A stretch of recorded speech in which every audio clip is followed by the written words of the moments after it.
Assalamu alaikum wa rahmatullahi wa barakatuh. Welcome to another cooking show, and we've got Chef Nabil Roberts that's here, that's going to cook up another dish for us as well. Chef, assalamu alaikum. Wa alaikum salam.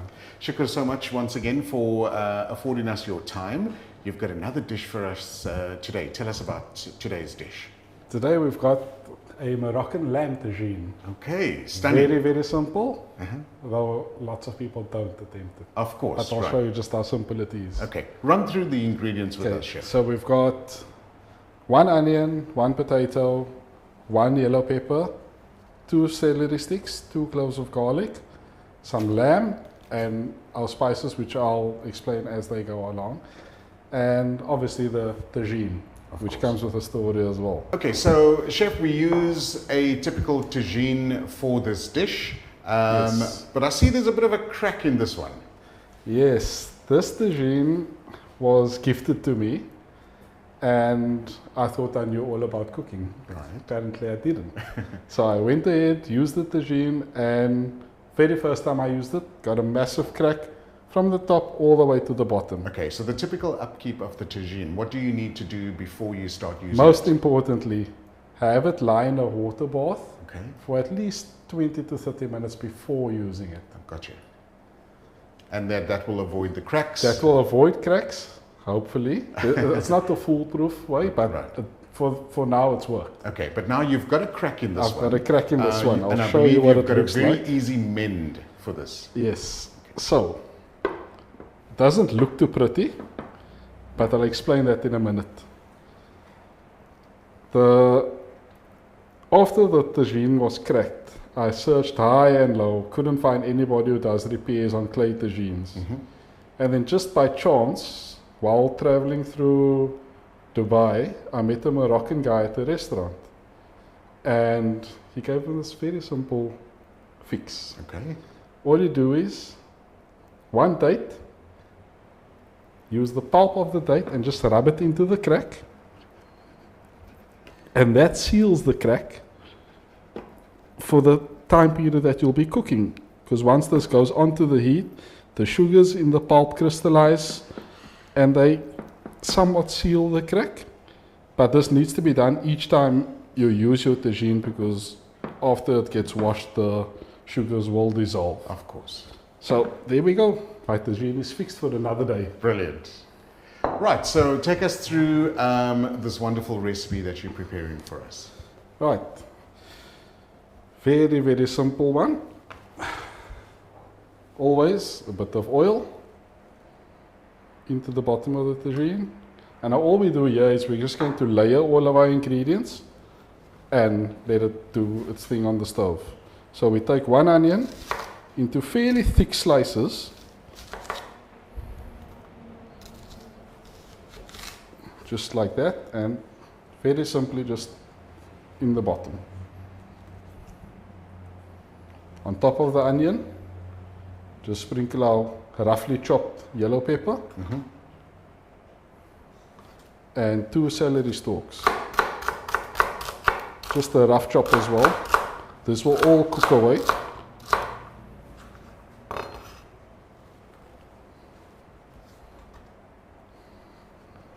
One potato into quarters. Some people like adding carrot as well, but for this instance I'm not doing that. 2 garlic cloves. This can be a little bit finely chopped, just so that they can spread over everything else in the tagine and not just lie in big chunks.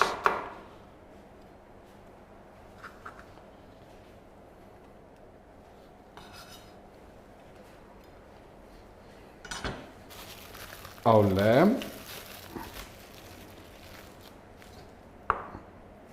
just into slightly smaller pieces.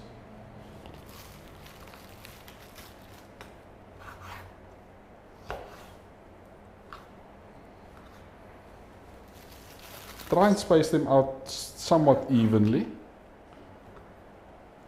Chef, can we use other meat for this dish as well? Chicken as well. With a chicken tagine, the base is the same. Okay. Only difference is I like to add some preserved lemon slices and a few olives. Okay. But yeah, chicken, beef, the lamb, it's really up to you. And with the Moroccan dishes, they've got deep savory flavors, finished off with something sweet, which I'll add to this later once the lamb has been cooked. Brilliant. So in this bowl we've got half coriander and half parsley. Just sprinkle that over the top as well.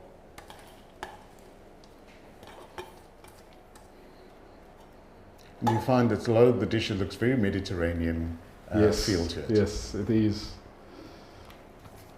Now, this is where all the spices come in, and we don't even need to mix any of these, because as the tagine cooks, because of the shape of the lid, right, the steam rises and it falls to the bottom, so everything does eventually mix through. So we go in with a bit of salt.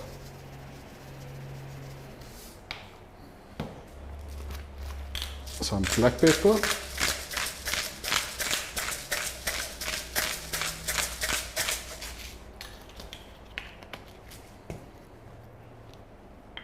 A bit of chili powder. Maybe a bit more. Some turmeric.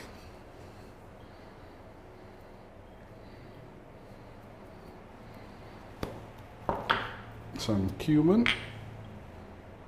Quite a bit of cumin. I'd say about 2 teaspoons. Okay.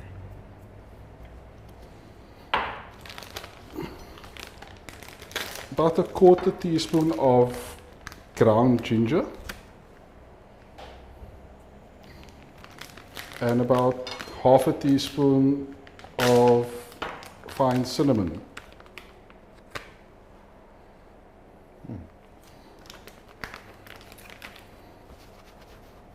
All that's left to do with this is to add a little bit of water.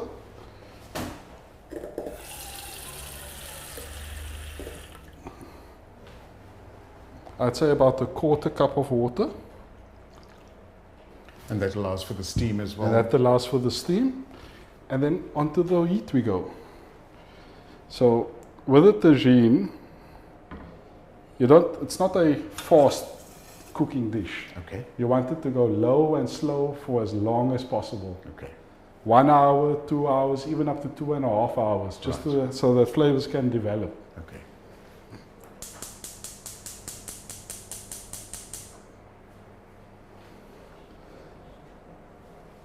On the heat, cover with our soaked lid, and we leave that to go for, let's call it half an hour. Then we'll check. If it needs a bit of water, we add a little bit more. Okay. And then we'll just let it go for another half an hour after that as well. Okay, brilliant. Okay, so in half an hour's time, we'll have a look at the dish and see how far we are, and then anything else that we need to add with this dish, Chef? Once the lamb is cooked and soft, all we're going to do is finish it off with some dried apricots. Okay. And some flaked almonds. Is that where the sweetness comes in? Yes. Gotcha. Some sweetness from the dried apricots and some crunch with the almonds. Nice. Okay, that's going to complete that dish very nicely. And seeing that these dates are here, if you cannot get hold of apricots, even dates work as well. Nice. That's a great idea. Yeah. Okay. Dates work with the chicken and with the beef as well. Could we add some plums maybe to it, or any other type of... dried apples? Apples, okay. Yeah, dried apples, dried apricots, peaches as well. Okay. Something sweet, but a little bit tough to the bite. Okay, gotcha. All right. Thank you so much for that, Chef. Cut. Awesome. Okay, Chef, our dish is finished in the beautiful tagine pot. Do you call it a pot? Yeah, a tagine pot. Clay pot. Okay, clay pot.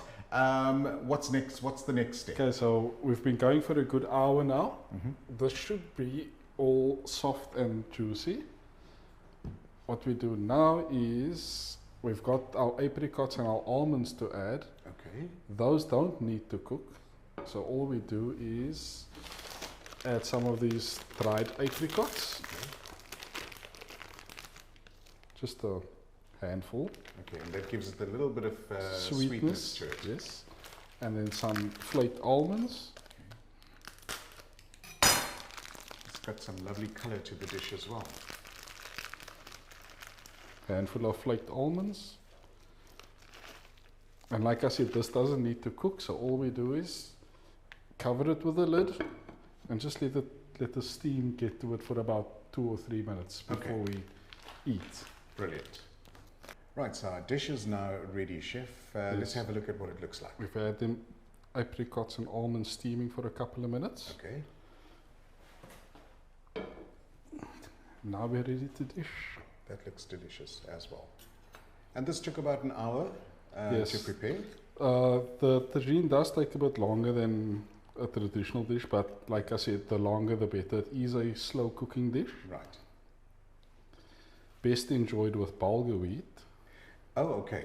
And in terms of the ingredients that we used in this dish, Chef, just run through that very quickly. So we've got some lamb, and then what's called warm spices. Okay.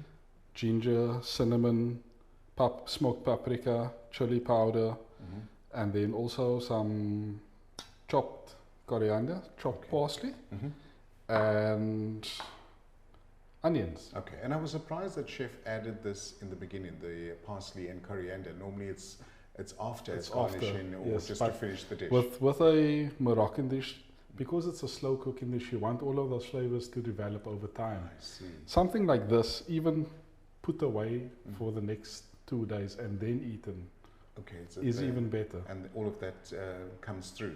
Yes. Okay. So I'm looking at the tagine pot as well. I mean, look, it's a relatively decent size. Could you do a biryani in it as well? Most definitely. I have done it before. Okay. The rice does tend to burn a little bit at the bottom, but that's why I always use, let's say, a finger thickness of onion. Okay. And then I'll lay everything else above the onions. I see. Okay, so we're going to have a test and a taste And of these lovely aromas. the date held up the crack. Oh, there we go. Yes, it did. Fantastic. That's an easy fix. I'm sure our viewers learned something new today as well. Okay, so I'm going to mix the bit of the almonds and some of the sauce. The almonds give it a lovely crunch. Adds to the taste. The meat's nice and soft. Wow, this is delish.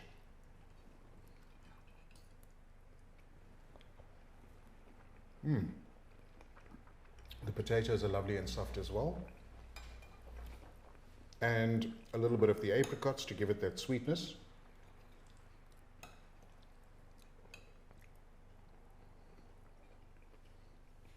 Nice. That gives it a lovely sweetness to it. The apricots are there to kind of offset the warm spices. Gotcha. Because generally, when we talk about warm spices, it would be something that you'd use in a winter dish.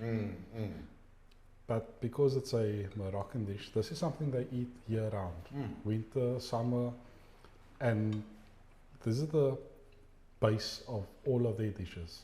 The cinnamon, ginger, cumin, coriander, and parsley. Brilliant. Chef, this is a beautiful dish. Thank you so much for sharing this with us as well. And we look forward to another episode with yourself, inshallah.